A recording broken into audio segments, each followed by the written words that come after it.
दोस्तों स्वागत है आपका। आज हम हिंदी की बात करने वाले हैं और अभी हमने संधि की बात कर ली थी पिछले वीडियो में। उसके पहले हमने समास की भी बात कर ली थी और आज हम बात करने वाले हैं शब्द भेद की। शब्द भेद की बात करेंगे, शब्द कहाँ से आते हैं, क्या होते हैं, कितने टाइप के होते हैं। उसके बाद हम उपसर्ग और प्रत्यय की भी बात करेंगे और उपसर्ग और प्रत्यय होने के बाद आई थिंक लगभग हिंदी में बहुत सारे पार्ट हो जाते हैं। फिर बनता है हमारा बचेगा रस छंद अलंकार। अब दोस्तों बीच में मैंने एक टॉपिक छोड़ दिया है वर्तनी, यानी कि स्पेलिंग वाला पार्ट, जिसमें ये वाले क्वेश्चन पूछे जाते हैं जैसे कव यत्री, इनमें ये सही है या कव यत्री, ये वाले सही। ये वाली चीजें आप खुद से कर सकते हैं, इसमें ज्यादा पढ़ाने की कोई जरूरत नहीं है और इसमें भी पढ़ाने की भी कोई जरूरत नहीं है। मतलब क्या पढ़ाएंगे इसमें, तो आप इनके बारे में थोड़ा देख लें, क्या नियम होते हैं, कैसे इनको बनाए जाते हैं। रस छंद अलंकार बचता है, उसके बाद पर्यायवाची बचते हैं। पर्यायवाची में भी ज्यादा कुछ करने की जरूरत नहीं है। हाँ, बस इतना आपको मैं बोलना चाहूंगा, पर्यायवाची में वो जो इंपॉर्टेंट वाले हैं जैसे सूर्य हो गया, चंद्र हो गया, तो सूर्य और चंद्र के अगर 15 पर्यायवाची भी दिए हैं तो आपको हर एक पर्यायवाची पता होना चाहिए, क्योंकि क्वेश्चन इन्हीं से आते हैं। हम करते हैं कि सारे पर्यायवाची को देखने के चक्कर में कुछ भी नहीं बनता हमको, और पूछे उन्हीं के जाते हैं, लेकिन पूछे कौन से वाले जाते हैं जो अभी आपने कभी नहीं सुने होते। तो आपको अगर सूर्य के 15 हैं तो 15 पता होने चाहिए, उनमें से ही कोई आएगा। ऐसे ही चंद्रमा और ऐसे जो इंपॉर्टेंट वाले हैं वही पूछे जाते हैं। बाकी लगभग पार्ट कंप्लीट है, तो आज शुरू करते हैं हम शब्द भेद की, और उम्मीद है आपको वीडियो पसंद आ रहे हैं। तो शुरू करते हैं आज। तो शब्द पहले हम जान लेते हैं। दोस्तों पिछले वीडियो में एक हमने जो हिंदी का एक इतिहास के बारे में बात करी थी, फिर उसके बाद हमने वर्णमाला की बात करी थी। तो वहां एक चीज मैंने बात करी थी, वर्ण यानी कि ध्वनि, जो कि जब हम बोलते हैं तो उसको ध्वनि कहते हैं, जब हम लिखते हैं उसको वर्ण कहते हैं। उसके बाद हमने बात करी थी अक्षर की और उसके बाद हमने बात करी थी शब्द की। दोस्तों तो जब वर्ण और ध्वनि मिलकर अक्षर बनाती हैं और बहुत सारी अक्षर मिलकर शब्द बनाते हैं, जैसे मैंने एग्जाम्पल बताया था राम है, तो राम एक शब्द है और राम के रा और मा ये एक अक्षर हैं, और इसमें रा, आ, मा और आ ये सारी ध्वनियां हैं। ये सब हमने बात करी थी वहां पे। तो अब हमको पता है ये शब्द ये वाले होते हैं, तो अब हम उनकी ही बात करने वाले हैं, शब्दों की। तो शब्दों का मतलब है वर्णों का सार्थक मेल। वही चीज वर्ण जब सार्थक मेल में मिल जाते हैं तो उनको हम बोलते हैं शब्द। अब शब्द का हम वर्गीकरण करें तो मेनली शब्द को हम कई तरह से वर्गीकृत कर सकते हैं। जैसे नंबर 1, उत्पत्ति, स्रोत या इतिहास के आधार पर। या तो हमने उसको उत्पत्ति, उसकी स्रोत या इतिहास के आधार पर बांट दिया, या फिर हमने उसकी रचना या बनावट के हिसाब से बांट दिया, या फिर हमने उनके रूप या प्रयोग के आधार पर बांट दिया, या फिर उनके हम अर्थ के आधार पर बांट दिए।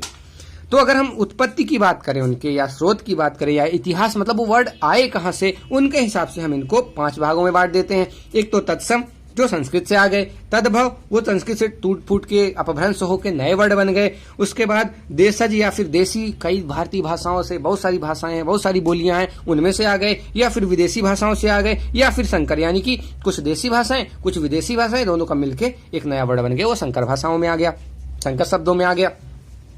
रचना की बात करें, रचना के हिसाब से उनको हम कैसे बात करेंगे, तो रूढ़ या उबालेंगे, जो कि एकदम वर्ड हैं, उनको आप तोड़ के मीनिंगफुल अलग अलग वर्ड नहीं बना सकते।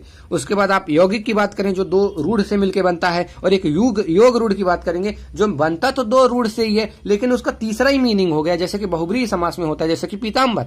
पीताम्बर का मतलब ही कुछ और हो जाता है, तो वो योग रूढ़ होते हैं। पीताम्बर का नाम सुनते ही आपको श्री कृष्ण याद आएंगे और कोई नहीं, तो पीताम्बर का मतलब वो नहीं, श्री कृष्ण नहीं होते, फिर भी उनको हमने जनरल सेंस में मान लिया है। यानी जितने बहुब्रीहि वाले आते हैं वो सारे के सारे योग रूढ़ में आते हैं। फिर उसके बाद अगर हम बात करेंगे रूप और प्रयोग के आधार पे, तो एक होते हैं विकारी और एक होते हैं अविकारी। विकारी कौन से होते हैं, जिनमें विकार आता है, जिनमें जैसे कि संधि जब हमने पढ़ी थी तब हमने बात करी थी कि जब 2 शब्द जुड़ते हैं तो वहां जो विकार आता है, 2 वर्ण जुड़ते हैं उनमें जो विकार आता है वहां पे संधि होती है, तो उस हिसाब से विकारी। और जिनमें विकार नहीं आता है, लिंग वचन के हिसाब से, जैसे कि अव्यय हो गए, आप अव्यय के लिंग वचन के हिसाब से आप बदल नहीं सकते, वो अगर और है तो वो और ही रहेगा, तो वो अविकारी हो जाते हैं। उसके बाद अगर अर्थ के आधार पे हम बात करेंगे तो एक अर्थी होते हैं, अनेक अर्थी होते हैं, समानार्थी होते हैं, यानी कि पर्यायवाची भी होते हैं। अब हम बात करते हैं एक एक करके। अभी तो हमने एक जनरल सेंस में देख लिया, ये हमारा क्लासिफिकेशन है।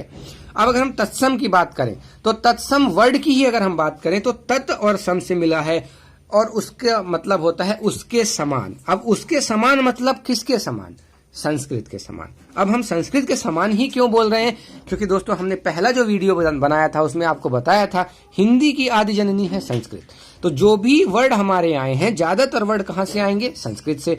तो इसलिए हम बोलते हैं कि कुछ संस्कृत के समान, कुछ संस्कृत से बने हुए या फिर कुछ डिफरेंट। तो ये जो तत्सम होते हैं ये संस्कृत के समान होते हैं। अब ये होते कैसे हैं? ये जो वर्ड होते हैं संस्कृत और हिंदी दोनों में समान रूप से एक ही जैसे यूज होते हैं, बस फर्क केवल होता है कि इनकी विभक्ति चिन्हों और प्रत्ययों का। आपको एक जैसे ही दिखेंगे। दोस्तों यहाँ पे एक चीज और आपको बताना चाहूंगा, तद्भव का मतलब हिंदी नहीं होता है। अगर आप ये सोच रहे हैं, आप कई बार अगर पढ़ने में गलती हो जाती है, समझने में गलती हो जाती है, हम ये मान लेते हैं तत्सम शब्द जो है संस्कृत के शब्द हैं और तद्भव शब्द जो है हिंदी के शब्द हैं, जो कि बिल्कुल गलत है। ऐसा बिल्कुल नहीं होता। तत्सम शब्द वो हैं जो संस्कृत और हिंदी दोनों में एक जैसे यूज होते हैं, फर्क केवल इतना होता है विभक्ति चिन्हों का और प्रत्ययों का। कैसे? संस्कृत में आप बोलते हो कर्पूरः, संस्कृत में होता है, आप कपूर की अगर बात करें, कपूर हम बोलना चाह रहे हैं, कपूर एक तद्भव शब्द है और संस्कृत में उसको बोलते हैं कर्पूरः और हिंदी में उसको बोलते हैं कर्पूर। तो यही मैं बताना चाह रहा था कि तद्भव हिंदी नहीं होती, हिंदी में कपूर है, सॉरी तद्भव में कपूर है, हिंदी में कर्पूर है और संस्कृत में कर्पूरः है। तो फर्क क्या आया संस्कृत और हिंदी में? ये जो विसर्ग है ये गायब हो गया। यही हमने थोड़ी देर पहले बोला था कि तत्सम जो शब्द होते हैं वो संस्कृत और हिंदी में एक जैसे ही होते हैं, फर्क केवल कितना होता है, किसका होता है? विभक्ति चिन्हों का और प्रत्ययों का। जैसे आप बात करें पर्यंक का, तो यह विसर्ग हटा दो तो ये पर्यंक जो है वो एक हिंदी वर्ड होगा। ऐसे ही फलम, फलम में से माँ आप हटा दो तो जो वर्ड बनेगा फल, वो एक हिंदी वर्ड है। ऐसे ही ज्येष्ठ से आप विभक्ति हटा दो ये वाली, तो बचा जो ज्येष्ठ, वो बनता है हिंदी वर्ड। ठीक है, तो अब आपको समझ में आया होगा कि तत्सम क्या होते हैं। तो तत्सम वो वर्ड हैं जो विभक्ति और प्रत्यय हटाने के बाद हिंदी में आ गए हैं और वैसे यूज होते हैं जैसे वो संस्कृत में होते हैं, मीनिंग सेम होती है। आप अगर संस्कृत में कर्पूरः बोलोगे और हिंदी में कर्पूर बोलोगे, दोनों का सेम मीनिंग है। या संस्कृत में आप फलम बोलोगे, हिंदी में आप फल बोलोगे, दोनों का मीनिंग सेम है, बस वर्ड की बनावट अलग हो गई क्योंकि हमने विभक्ति या प्रत्यय हटा दिया है। अब अगर हम बात करें तद्भव शब्दों की, तो तद्भव क्या होते हैं? तद्भव होते हैं वही जो मतलब उसका अर्थ होता है उससे भव या उत्पन्न। उससे भव मतलब उससे बन के जो निकले हैं। अब उससे किससे? संस्कृत से। क्यों? क्योंकि आदि जननी हमारी संस्कृत है। वो जो शब्द हैं वो संस्कृत से ही आएंगे। तो संस्कृत से जो वर्ड टूट गए हैं और हमने अपने अकॉर्डिंग उसको बना लिया है। क्यों हमने अकॉर्डिंग बना लिया? क्योंकि हम वो वर्ड बोल नहीं पाते थे या फ्लुएंसी नहीं आती थी। आप कभी कर्पूरः बोल के देखो, कर्पूर बोल के देखो और कपूर बोल के देखो, आपको कौन सा आसान लगता है बोलने में? तो जो ज्यादा आसान लगता है, तो हमने क्या करा कि कर्पूर को तोड़ के हमने बना दिया कपूर। ठीक है, जैसे अग्नि को तोड़, अग्नि बोलने में थोड़ी दिक्कत होती है, फ्लुएंसी नहीं आ रही थी हमारी, तो हमने उसको आग बना दिया। पर्यंक को हमने पलंग बना दिया। तो वही है, ये सब जो देसी लोग होते हैं ये तोड़ने का काम करते हैं, भाषा को उनके फॉर्म में रहने ही नहीं देते हैं।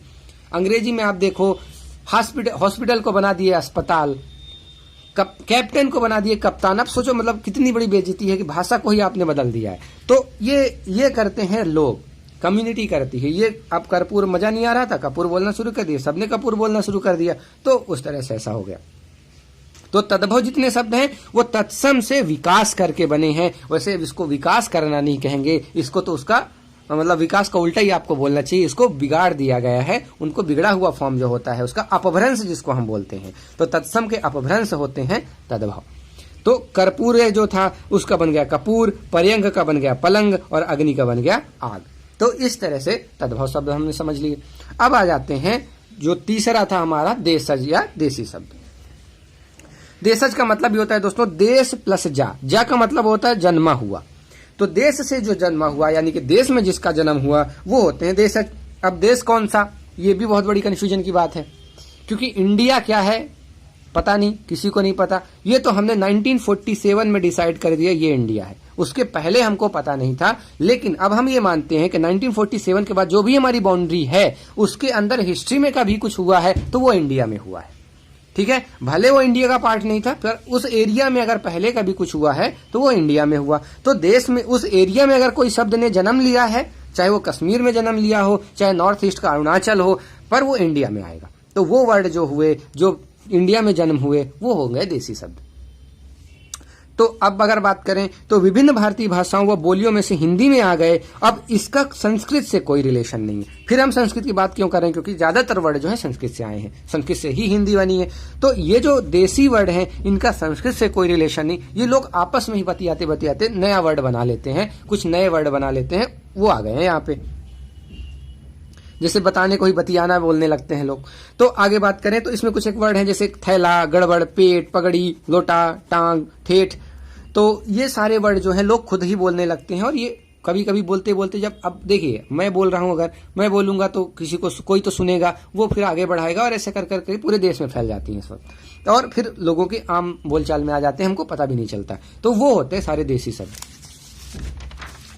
फिर आते हैं अगर हम विदेशी शब्दों की बात करें तो जो विदेशी भाषाओं से आए। अब देखिए हमारे यहाँ अंग्रेज भी आए, हमारे यहाँ अरबी भी आए, हमारे यहाँ फारसी भी आए। तो अपने अपने कुछ एक वर्ड मिक्स करा गए। वो बोलते बोलते आदमी उनको भी बोलने लगता है। बहुत सारे उर्दू वर्ड हम बोलते हैं, हमको पता ही नहीं होता है। तो वो सारी चीजें जो आई हैं हमारे यहाँ, तो वो विदेशी शब्द कहलाते हैं, या फिर विदेशी, या फिर आगत। आगत का मतलब होता है आया हुआ। तो कहीं बाहर से आया हुआ तो उसको हम आगत शब्द कह देते हैं। नाम से ही क्लियर है, विदेश प्लस जा मतलब जन्म हुआ, विदेश में जो जन्मा है और भारत की भाषा में आ गया, वो हो जाता है विदेश शब्द। अब दो तरह से हो सकते हैं, कुछ को ज्यों का त्यों ले लिए और कुछ को अपने हिसाब से मॉडिफाई कर लिए। बोलने में मजा नहीं आ रहा था तो ज्यों का त्यों लेने वाले, जैसे ऑर्डर ले लिए, ऑर्डर आपने सुना ही होगा अगर न्यायालय में देखे हो। तो कंपनी हो गई, कैंप हो गया, क्रिकेट हो गया, ये तो ज्यों का त्यों ले लिए। मजा तो तब आता है जब तद्भव करके ले लेते हैं।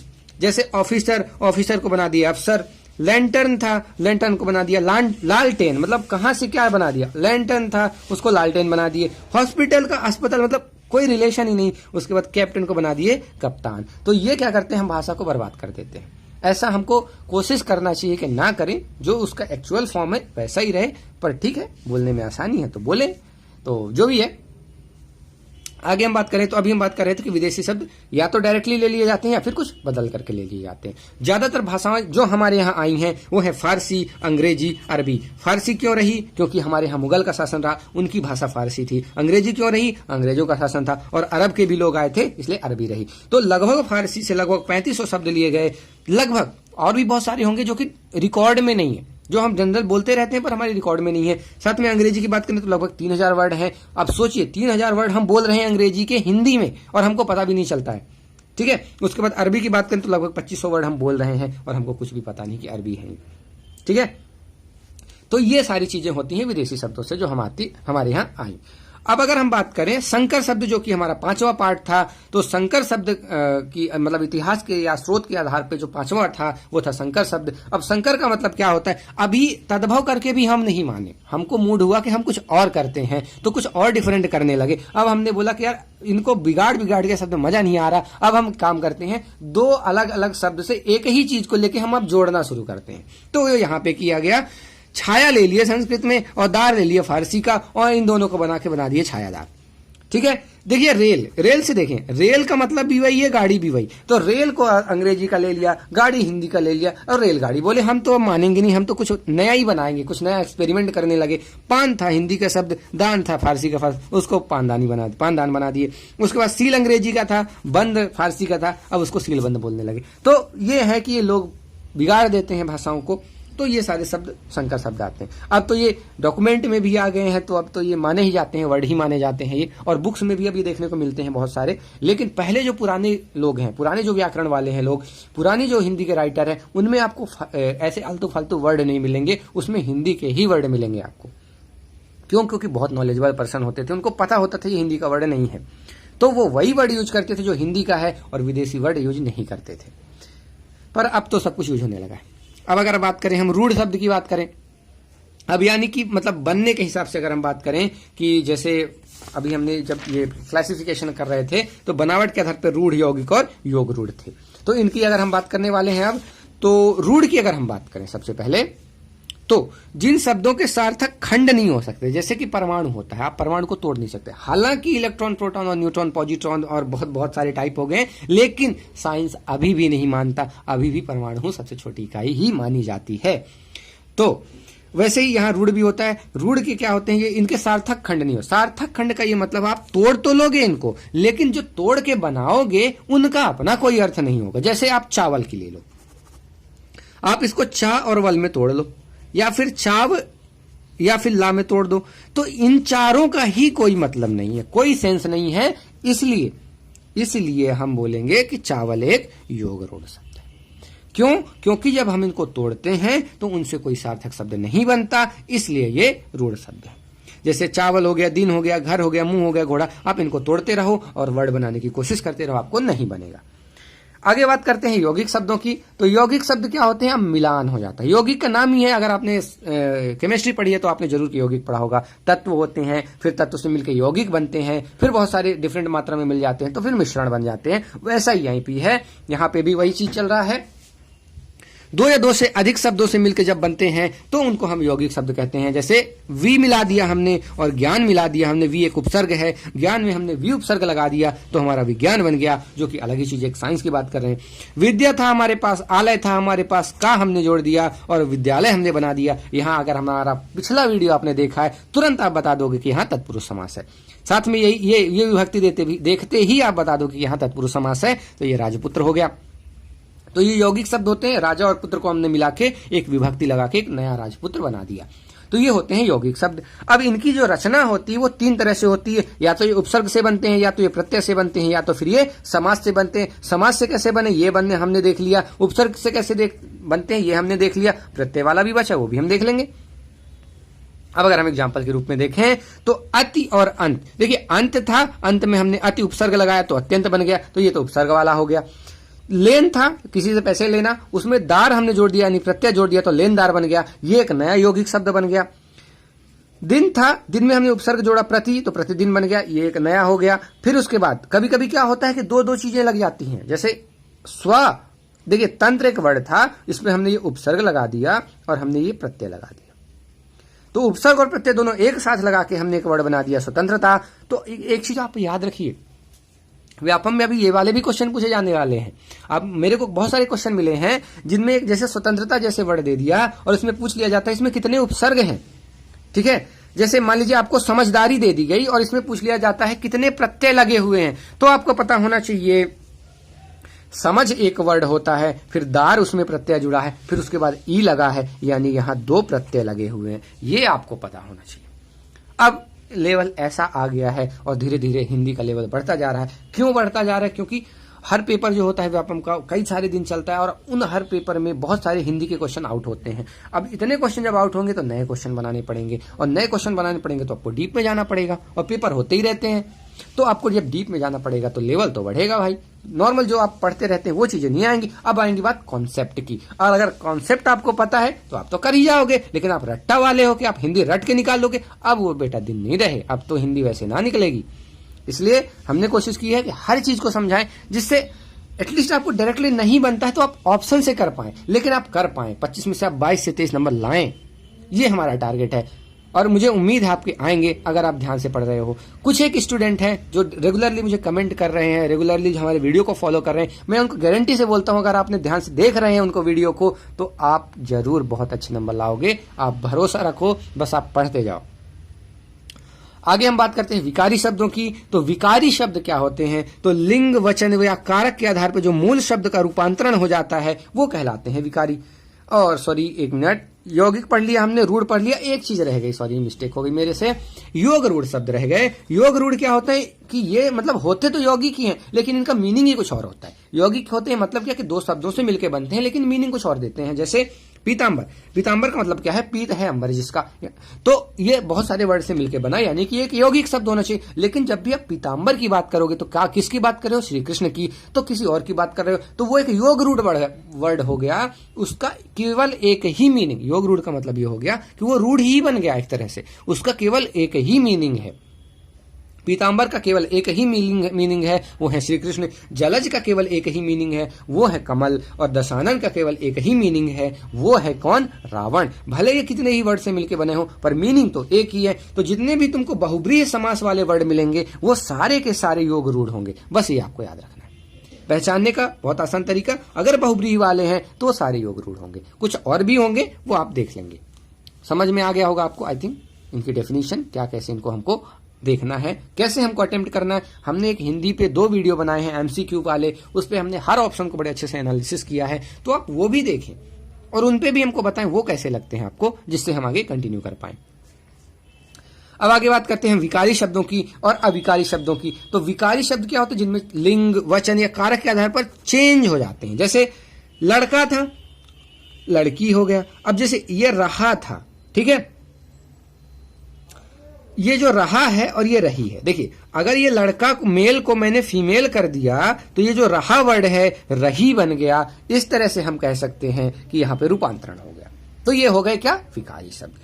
लड़का दौड़ रहा है, लड़के दौड़ रहे हैं, फिर चेंज हो गया, वचन के हिसाब से चेंज हो गया। ऐसे लड़के के लिए आम लाओ, लड़कों के लिए आम लाओ। तो उस तरह से जब भी ऐसी चीजें कभी चेंज होंगी तो सारे के सारे क्या कहलाएंगे? ये विकारी शब्द। तो संज्ञा में, सर्वनाम में, विशेषण में और क्रिया में, जैसे लड़के और लड़कों में, लड़के, लड़का, लड़का, लड़की, इनमें भी चेंज हो रहा। तो संज्ञा, सर्वनाम, विशेषण और क्रिया, ये सारे विकारी होते हैं, इनमें चेंज आते हैं। आप देख रहे हैं रहा, रही, रहे बन जाता है, और इधर संज्ञा में लड़का, लड़की, लड़के बन जा रहे हैं। तो संज्ञा, सर्वनाम, विशेषण और क्रिया, ये जो हैं इनमें क्या होता है? विकार आता है। और जो पांचवा हमारा पद है वो है अव्यय, उसमें विकार नहीं आता।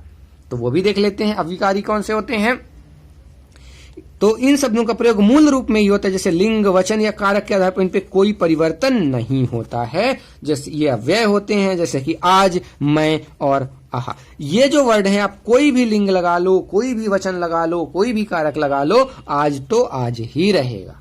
तो ये होते हैं अव्यय, जो अविकारी होते हैं। इसके हमने बात कर ली रूप या प्रयोग के आधार पर विकारी और अविकारी की। अब हम अर्थ के आधार पर बात करेंगे एकार्थी, अनेकार्थी, समानार्थी और पर्यायवाची शब्दों की। तो आगे देखते हैं। तो एकार्थी शब्दों की जब हम बात करें तो जिनका केवल एक ही अर्थ होता है, तो ऐसे शब्द जिनका केवल एक ही अर्थ होता है, इसका अर्थ आप दूसरा नहीं लगा सकते हो, वो एकार्थी होते हैं। इनमें ज्यादातर व्यक्तिवाचक संज्ञाएं आती हैं। संज्ञा पे हमने वीडियो बनाया है, आप वहां पे जरूर जाके देखें। व्यक्तिवाचक कौन से होते हैं? जो स्पेसिफिक नाम वाले होते हैं, जैसे गंगा हो गया, पटना हो गया, जर्मन राधा। राधा से आपको केवल राधा का ही पता चलता है, गंगा से आपको गंगा नदी का ही पता चलता है, या फिर गंगा किसी नाम हो तो उसका नाम पता चलता है, जर्मन से जर्मन का ही पता चलता है। तो इनका केवल एक ही अर्थ होता है, इनके दो अर्थ नहीं होते। ऐसे ही अनेकार्थी हैं जिनके एक से अधिक अर्थ होते हैं। जैसे हार हो गया, हार के दो अर्थ हमने जान लिए। एक तो गले की माला जो हम पहनते हैं उसको भी हम हार बोलते हैं, ऊपर से पराजय को भी हम हार बोलते हैं। कर की बात करें तो सरकार कर लगाती है तो सरकार टैक्स लगाती है, कर को हम हाथ भी बोलते हैं। ऐसे ही अर्थ की बात करें, अर्थ को हम धन भी बोलते हैं। अर्थशास्त्र हम पढ़ते हैं, साथ में अर्थ का हम प्रयोजन, तुम्हारा काम क्या है, तुम्हारे कहने का प्रयोजन क्या है, तुम्हारे कहने का अर्थ क्या है, ऐसा बोलते हैं हम। उसके बाद कनक, ये तो आई थिंक आपको अगर आपने पढ़ी है अलंकार तो वहां पे आपने जरूर पढ़ा होगा सोना और धतूरा के बारे में, ठीक है। अब आगे बात करते हैं समानार्थी शब्द। अब देखिए दोस्तों, कभी कभी कंफ्यूजन हो जाता है, ये अनेकार्थी और समानार्थी में गड़बड़ हो जाती है। तो ये आपको एक चीज मैं क्लियर कर दूं, समानार्थी का मतलब होता है उनके समान अर्थ वाले।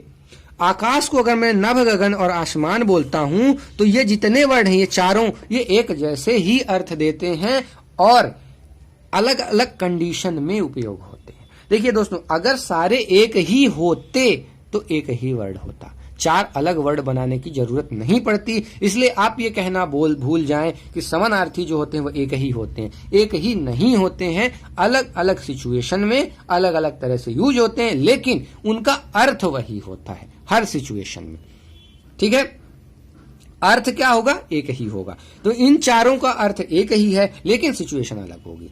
तो एक नहीं होते, ये आपको याद रखना है। और जो अनेकार्थी होते हैं, ये वर्ड एक ही होता है लेकिन इसका मतलब अलग अलग होते हैं। जैसे हार का ये मतलब हो गया और साथ में ये मतलब हो गया। आई थिंक अब आपको अनेकार्थी और समानार्थी क्लियर हो गए होंगे। ऐसे सूर्य के बहुत सारे होते हैं। तो ये समानार्थी यानी कि पर्यायवाची वर्ड जो है आपको खुद से पढ़ने हैं, साथ में अनेकार्थी वर्ड भी आपको पढ़ने हैं, क्योंकि ये वाले जो क्वेश्चन होते हैं दोस्तों सबसे कठिन होते हैं हिंदी में मेरे हिसाब से। बहुत सारे अनेकार्थी वर्ड हैं, बहुत कंफ्यूजन होता है, बहुत सारे यहाँ मेरे को तो नहीं कर पाया मैं जब मैं तैयारी करता था, इसलिए मैं अपने हिसाब से बोल रहा हूं कि मुझे सबसे कठिन लगते हैं अनेकार्थी वर्ड। समानार्थी तो हो जाते हैं, ऑप्शन से हो जाते हैं, ये ऑप्शन से भी नहीं होते। इनके लिए आपको बहुत मेहनत चाहिए। आपको प्लीज मेहनत करें जिससे आप वो एक क्वेश्चन जो है वो आप बचा ले जाएं, क्योंकि एक एक क्वेश्चन बहुत इंपॉर्टेंट होता है। अब अगर हम बात करें उपसर्गों की, तो उपसर्ग के नाम से ही क्लियर है, उप का मतलब समीप और सर्ग का मतलब सृष्टि करना, यानी किसी शब्द के समीप आके और नया शब्द बना देना। तो हम बचपन में पढ़ते थे वो शब्दांश जो शब्द के अर्थ में प्रारंभ में आके शब्द का अर्थ बदल देते हैं, उपसर्ग कहलाते हैं। ये बचपन में हम कभी पढ़ते थे। तो अब हमको समझना है, वहां तो हम रट लेते थे, हमको समझना है कि कोई भी वर्ड लो, उसके शुरू में कुछ लगा दो तो नया अर्थ बन जाए, तो वो हो गया उपसर्ग। जैसे एक हार वर्ड है, हार का अर्थ हम जानते हैं पराजय, और एक और अर्थ होता है माला, हम आप जानते हैं ये अनेकार्थी वर्ड है, पर अभी हम केवल इसके एक ही अर्थ की बात कर रहे हैं, वो अर्थ है इसका पराजय। तो जब पराजय, हार में आपने प्र उपसर्ग लगा दिया, मतलब उसके जस्ट पहले यहां पे हमने जो लिख दिया ये कहलाएगा उपसर्ग। लेकिन एक चीज और पता होनी चाहिए आपको, उपसर्ग लगाने के बाद वर्ड का मतलब निकलना चाहिए। जैसे मैं यहां पे लिख देता हूं खहार, अब इसका कोई सेंस नहीं है तो ये उपसर्ग नहीं होगा, और ये कोई उपसर्ग से बना हुआ शब्द नहीं होगा। जब आप उपसर्ग लगाएं तो उसके साथ अर्थ भी निकलना जरूरी है, इसीलिए उपसर्ग कम ही होते हैं। अदरवाइज बहुत सारे कुछ भी लगाते हैं यार, हम तो गा लगा दें, गहार, महार, सहार, कुछ भी लगाते हैं हम तो अब आगे बात करें तो प्र अगर हमने लगा दिया तो ये प्रहार हुआ, और इसका एक नया स्पेसिफिक मीनिंग निकला, चोट करना। देखिए पराजय से आप बिल्कुल चोट करने में आ गए, ठीक।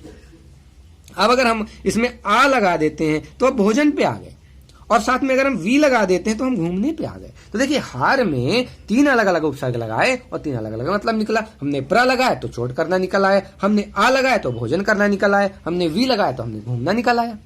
ठीक है, इस तरह से हमको अच्छे से ध्यान से पढ़ना है। आई थिंक ये वीडियो काफी लंबा होने वाला है क्योंकि अभी हम आधे पे ही पहुंचे हैं। ठीक है, आज 40 मिनट का कर लेते हैं। अब देखिए हिंदी भाषा में 3 प्रकार के मेनली उपसर्ग पाए जाते हैं, ये आपको याद रखना है। एक तो संस्कृत से आए हुए उपसर्ग, हिंदी से अपने उपसर्ग, और विदेशज उपसर्ग। संस्कृत के कई तरह के उपसर्ग पाए जाते हैं, अंग्रेजी के उपसर्ग, और बहुत सारे अव्यय भी आते हैं। जैसे संस्कृत वाले उपसर्ग कौन से हैं? 22 ठो आए हैं। ये आपको नंबर थोड़ा सा याद होना चाहिए। देखिए दोस्तों, कुछ बुक में अलग अलग नंबर मिले, कुछ एक बुक में मुझे 10 नंबर मिला, एक में 13 मिला, तो ये नंबर आप थोड़ा सा गड़बड़ है, फिर भी आप याद रखें 10 या 13 या 12 या 19, तो जो भी आप मिले ऑप्शन में आप वो लगा दें। अब पता नहीं दोनों में से कौन सी ऑथेंटिक बुक है, तो उस हिसाब से आप देख लें। बस ये दोनों में कॉमन मिला, इसलिए आपको 22 याद रखें। आगे चलते हैं। अगर हम तो संस्कृत के कुछ एक उपसर्ग हैं, ये जो 22 उपसर्ग हैं इनके बारे में मैं पढ़ाना चाहूंगा। क्यों? ये तो आप खुद से ही पढ़ सकते हैं, मैं इसलिए बताना चाहूंगा क्योंकि दोस्तों हम इनको छोड़ देते हैं, कि इग्नोर कर देते हैं। 22 की लिस्ट दी होती है, 1-2 बार हमने पढ़ा, अच्छा अति अधिक ये हमने पढ़ लिया, और बीच में हम छोड़ देते हैं, उतना सीरियसली नहीं लेते। लेकिन दोस्तों अगर आपने पुराने पेपर देखोगे तो इन पे भी क्वेश्चन आते हैं। कभी कभी पूछ लिया जाता है अप का अर्थ क्या है, 4 ऑप्शन दे देगा, या फिर अव का अर्थ क्या है, इनमें से कौन सा नहीं है, ऐसे वाले क्वेश्चन भी आते हैं। तो इसलिए मैं इसको स्पेसिफिकली बनाना चाहूंगा अलग से, इसलिए आपको पढ़ना जरूरी है। अगर हम अति की बात करें, अति का मतलब होता है अधिक। जब भी अति कहीं पे उपसर्ग आया है उसका मतलब अधिक होता है। जैसे बोलते ही हैं आप अति कर गए इस काम में, अति सर्वत्र वर्जित वाली कंडीशन है, आपको अधिकता कहीं पे भी नहीं करनी। तो अति से बहुत सारे वर्ड बन जाते हैं, जैसे अत्यधिक, अत्यंत, अतिरिक्त और अतिशय। दूसरा वर्ड जो है, जो हमारा उपसर्ग है, वो अधि। अधि उपसर्ग का मतलब होता है ऊपर या फिर श्रेष्ठ। तो अधि से अधिकार बन गया, अधि से अधिपति बन गया, अधि से अधिनायक। ये वर्ड तो बन गए, ये भी बनाने आपको आना चाहिए। ऊपर से ये तो आपको याद ही होना चाहिए क्योंकि इस पे क्वेश्चन आते हैं। अनु की अगर बात करें तो अनु उपसर्ग कहीं लगा है तो उसमें उपसर्ग से वो क्या करेगा, या तो पीछे बनाएगा या समान बनाएगा। जैसे कि अनुचर, अनुचर जो पीछे पीछे चलने वाला। अनुकरण यानी कि जो हमारा जो जैसा हम करते जा रहे हैं वैसे हमारा करने वाला। अनुसार इसके अनुरूप हो गया। अनुशासन हो गया मतलब शासन के समान हो गया, मतलब अनुरूप हो गया, पीछे पीछे शासन के चल रहा है। तो अनु उपसर्ग का मतलब पीछे होता है या फिर समान होता है। ऐसे ही अप उपसर्ग होता है। अप एक बुरा मतलब नेगेटिव वर्ड होता है, बुरा या फिर हीन। अपयश का जैसे मतलब हो गया कि हमारा यश को उल्टा करने वाला, कम करने वाला, यश को हीन करने वाला अपयश कहलाता है। अपमान जैसे मान को हीन करने वाला अपमान हो गया। अपकार जैसे अपकार को यानी कि बुरा करने वाला। ठीक है। अभी कहीं उपसर्ग यूज हुआ है तो अभी उपसर्ग का मतलब होता है सामने, चारों ओर या पास। या तो मतलब 3 अलग अलग मतलब होते हैं कभी कभी। अब ये सिचुएशन के हिसाब से डिपेंड करेगा कि क्या मतलब होगा, या तो सामने हो जाएगा, या चारों ओर हो जाएगा, या पास में हो जाएगा। कैसे? अभियान हो गया, जैसे अभिषेक हो गया, अभिनय हो गया, या अभिमुख हो गया। ठीक है।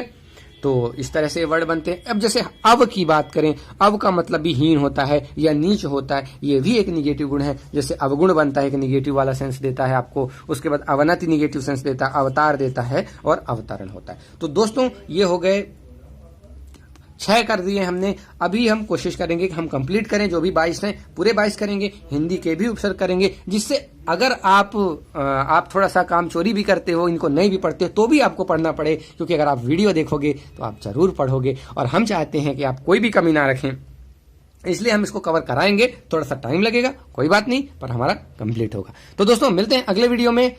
धन्यवाद।